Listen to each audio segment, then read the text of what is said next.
Alam mo ba, ngayon ay abot kamay mo na ang Land Transportation Office gamit ang iyong smartphones, laptop at desktop na may internet? Kung dati ay magsusulat ka pa sa application form, ngayon ay hindi na ito kailangan dahil puntahan lamang ang LTO Public Portal ay mas pinadali at mas pinabilis na namin ang pagsiservisyo sa inyo. Pero, paano nga ba magsimula sa public portal na ito? Gamit ang web browser, pumunta sa portal.lto.gov.ph at mag-register ng iyong account para makagawa ng mga transaksyon sa LTO. I-click ang pulang Register Now.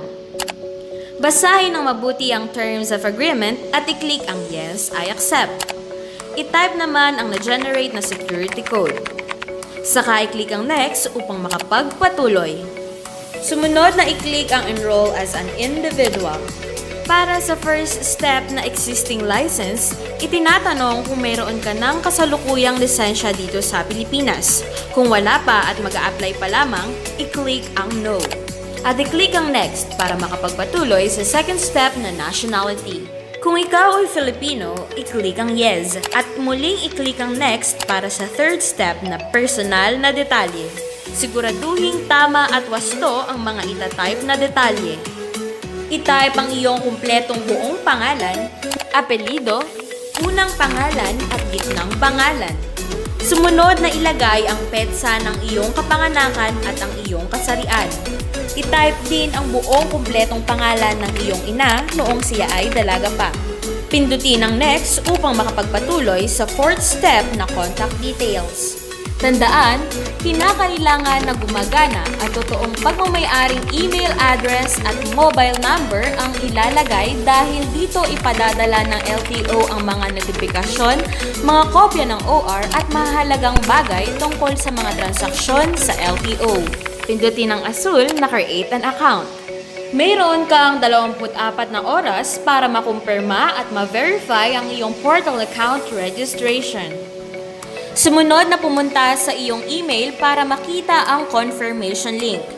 Ang email na ito ay naglalaman ng iyong lifetime LTO client ID at confirmation link na pipindutin para makagawa ng password ng iyong account.